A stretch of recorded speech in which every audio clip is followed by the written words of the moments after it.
I never thought I would become the kind of woman who disappeared from her own family's life without a trace, but sometimes survival demands it. The night it all happened, the night I walked away from everything I had ever known, I was standing in my childhood bedroom, staring at the dress I had bought months earlier, the one I thought I'd wear to my little sister's wedding. It was pale blue, soft, simple, nothing flashy, but I had chosen it carefully because I wanted her day to be about her, not me. I remember smoothing the fabric with my hand, hearing my mother's voice echo in my head. "Sweetheart, maybe it's better if you don't come at all. You understand, right?" That sentence ripped something out of me. Not just the invitation revoked, not just the humiliation. It was the tone, that soft, manipulative tone of a mother who pretends she's being kind while driving the knife in. "You understand, right?" No, I didn't. Not at all. I had always been the one who sacrificed, the one who stepped aside for my sister, Claire. She was younger, prettier, more delicate, the golden child who needed protection, who got excuses made for her every mistake. I was the one with good grades, the one who worked 2 jobs in college, the one who put my own life on hold when Dad lost his job so I could help with a mortgage. And yet, when it came down to one of the most important days in our family's life, I was the problem. I was the one they wanted hidden away like an embarrassing secret. But let me rewind, because for you to understand the fury that consumed me, you need to know the whole story. 6 months before Claire's wedding, I was in love. Real love, or at least I thought it was. His name was Daniel. He was charming in that easy, effortless way that makes people trust him instantly. He worked in finance, had that polished look of someone who grew up knowing life would always treat him well. And for reasons I never understood, he had chosen me. When we met, it was like a lightning strike. I had been invisible most of my life, but with him I felt seen, cherished, desired. I let him into every part of my world, even the fragile corners I had always protected. Daniel met my family. My mom adored him. My dad called him son within a month. And Claire? Well, Claire flirted with him from the start. First I laughed it off. That was just her way. She was playful, radiant, the kind of woman men noticed without trying. She had always drawn attention without even meaning to, and I was used to being in her shadow. Daniel would smile politely at her teasing and then put his arm around me, and I told myself I had nothing to worry about. But slowly things shifted. He started texting her little jokes, harmless on the surface. She would giggle at family dinners when he whispered something in her ear. I tried to tell myself I was imagining it, that paranoia was poisoning me, but deep down I knew. I knew in the way a body knows when it's bleeding even before you see the cut. The night the truth came out is etched into my memory like a scar. I had stopped by Daniel's apartment to surprise him. I had a key after all. I wanted to cook dinner, spend the night curled up with him, pretend the world outside didn't exist. But when I opened the door, the apartment smelled like her perfume. That sweet vanilla scent she wore since high school. I froze, my heart pounding. And then I heard it, her laugh. I should have walked out. I should have spared myself the image. But I stepped forward anyway, like some masochist searching for proof. The bedroom door was cracked open. And there they were, tangled in sheets, her hair spilling across his chest. His hands gripping her like she was everything he had ever wanted. My sister. My boyfriend. My whole world crashing down in one merciless second. I didn't scream. I didn't cry. I closed the door silently and walked out. And I don't know how I made it home that night. How I didn't drive my car straight into the river. My body felt like glass about to shatter. The next morning I confronted them. Not Daniel. He didn't deserve the satisfaction of seeing my pain, but Claire. I asked her why she would do that to me.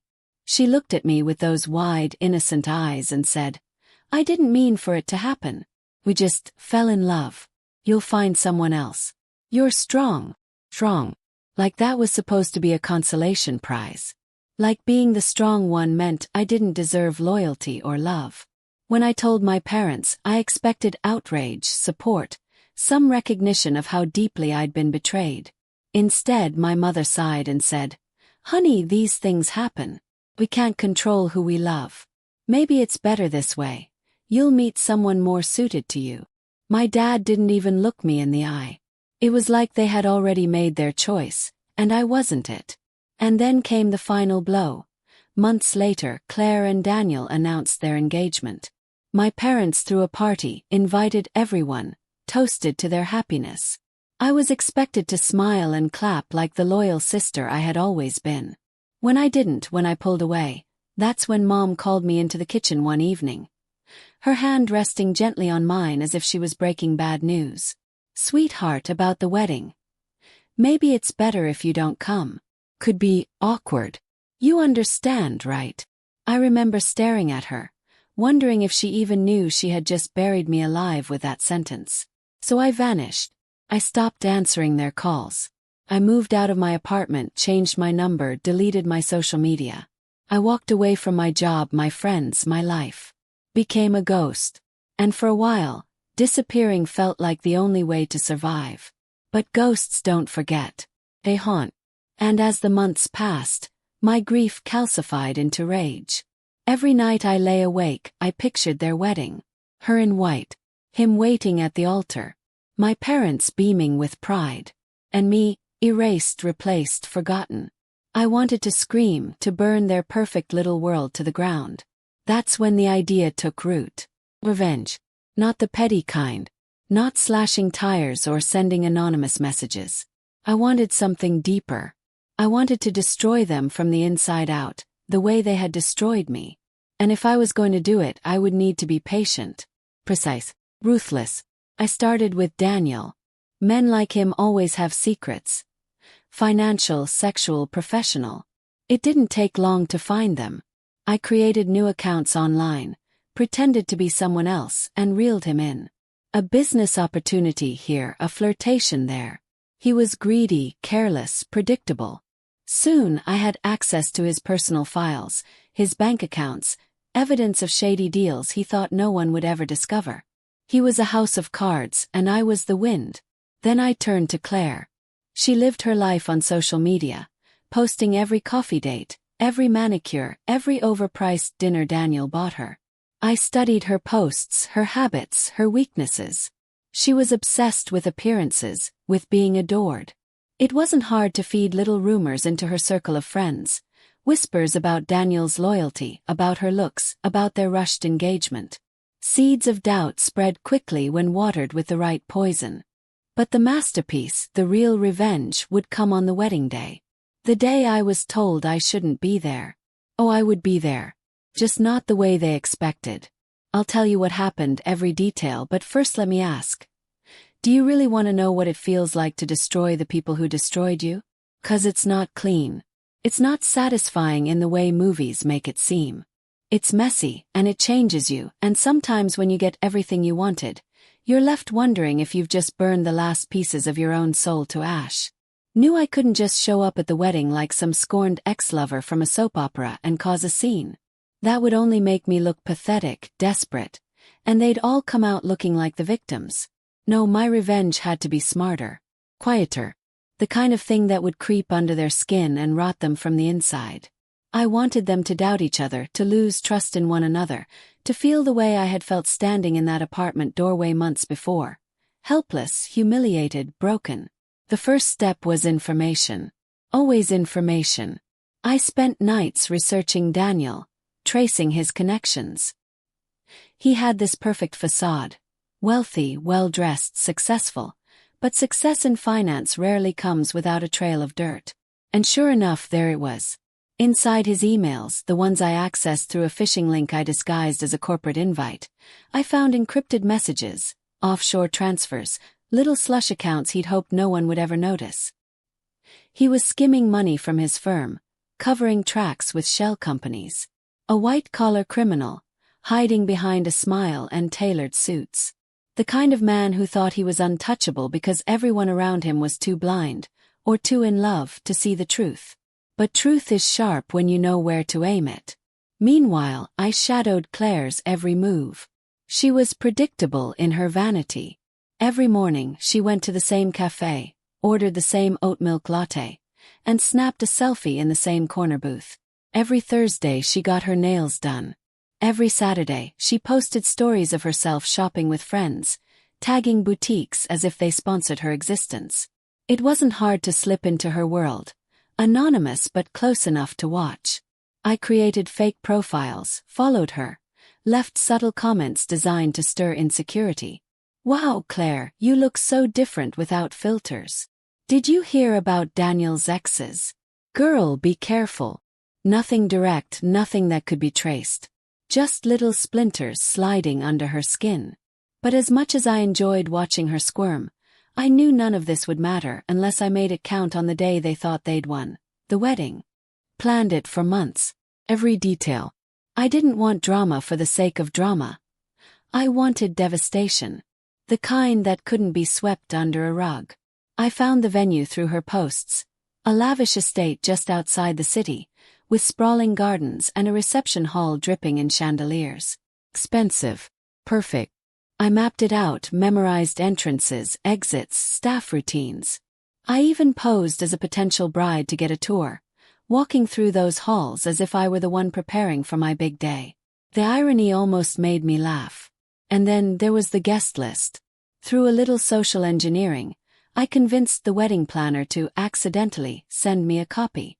Every name, every table assignment. I knew exactly who would be sitting where, who would be watching when the moment came. But here's the thing about revenge, it's not just about what you do but how you make them feel. And I wanted them to feel exactly what I had felt. Betrayed. Exposed. Unwanted. So I crafted a gift. A beautiful polished box, the kind you'd think held something delicate and precious. Inside I placed a letter addressed to Claire, written in Daniel's handwriting, because after weeks of practice, I had mastered forging his script. The letter confessed everything. His affair with another woman, his plans to drain her trust fund once they were married, even hints at his financial crimes. Lies and truths woven together so tightly they couldn't be separated. And at the bottom a single line. "You should have listened to your sister." That box would be delivered on the morning of her wedding, timed perfectly to shatter her confidence before she walked down the aisle. But I wasn't finished. For Daniel I prepared something darker. A neatly organized folder of his illicit activities. Every bank transfer, every email, every transaction that pointed to embezzlement. Copies went to his firm, the IRS, and a few select journalists. I scheduled the release for the exact hour of his vows. By the time he said "I do," his empire would already be crumbling. And me. I would be there watching. Not front and center. No, they didn't deserve to know I still existed. I would be a shadow in the crowd, anonymous but present, the ghost they thought they had erased. The night before the wedding, I barely slept. My heart pounded like it had when I caught them together, but this time it wasn't despair. It was anticipation. I imagined her face when she opened the letter. His face when he realized the walls were closing in. My parents' faces when they realized they had chosen the wrong daughter. The morning came, and everything unfolded like clockwork. I was at the venue hours before the ceremony, dressed in black, blending in with staff. No one noticed me. I saw Claire in her bridal suite through a crack in the door, surrounded by makeup artists and bridesmaids. Her laughter ringing out like she had no idea the bomb I had planted was about to go off. When the delivery arrived, I slipped away, heart racing. Minutes later, I heard the screaming. Muffled at first, then louder. Claire's voice shrill, breaking. I imagined her clutching that letter, the words slicing her open. I pictured her turning on Daniel, demanding answers, while he stumbled through denials he couldn't back up. The chaos spread quickly. Whispers in the hallway, bridesmaids rushing back and forth, my mother's voice raised in panic. I watched from the shadows as Daniel stormed out of the suite. His face red, jaw clenched. He pulled out his phone, started dialing, and I knew. He must have seen the first notifications of his empire unraveling. His composure cracked, just like I had dreamed it would. The ceremony was delayed, tension rippling through the guests. My parents tried to soothe everyone, plastering on fake smiles, but the whispers grew. Something was wrong, everyone could feel it. And then, like fate itself was on my side, the journalists showed up. They had caught wind of the scandal faster than I expected. Cameras flashed, microphones shoved forward. Questions hurled at Daniel about fraud, about investigations. Guests gasped, phones came out, and suddenly the fairy tale wedding turned into a public spectacle. Claire never made it down the aisle. She fled back into the suite, sobbing, her perfect makeup ruined. Daniel cursed at the press, shoved past them, and vanished into the parking lot. And my parents, they just stood there, frozen, their golden daughter's life unraveling before their eyes, powerless to stop it. And me. I slipped away. No one saw me leave. No one knew I had been there at all. You might think that was the end. That I walked away satisfied, vindicated. And for a moment I was. I remember driving through the night, laughing to myself, the sound bubbling up like I hadn't heard it in years. I had done it. I had destroyed them. But here's the truth they don't tell you about revenge. Doesn't heal. Doesn't fill the hole they left inside you. It just leaves you emptier, darker, more hollow than before. Weeks passed. News of Daniel's downfall spread. He was arrested, his assets frozen. His name dragged through every headline. Claire went into hiding, humiliated, abandoned. My parents tried to pretend none of it had happened, but even from a distance, I could tell their world had crumbled. I should have felt triumphant. I should have felt whole again. Instead, I felt nothing. Late at night, I replayed it all in my mind. The letter, the chaos, the way their faces must have looked when it all came crashing down. And I wondered if I had become just like them. They had erased me from their lives to protect themselves, and I had erased their lives to soothe my pain. Did that make me better? Or just the same monster they had turned me into? Sometimes I dream of walking back into that house, of facing my parents and asking them if it was worth it. If protecting Claire, if dismissing me, if betraying me was worth losing everything. But I know I won't. Because the truth is I'm gone. Not just from them but from myself. The woman I used to be died the day they told me not to come to that wedding. The woman I became the day I planned my revenge is someone I don't even recognize. So here I am, telling you this story not because I want pity and not because I want admiration. I'm telling you because I want you to understand something I didn't until it was too late. Revenge doesn't set you free. It chains you to the very people you hate, binds you to their memory, until all you are is a reflection of their cruelty. I vanished once because they didn't want me. Now I vanish again because I don't want myself. And that's the cruelest twist of all.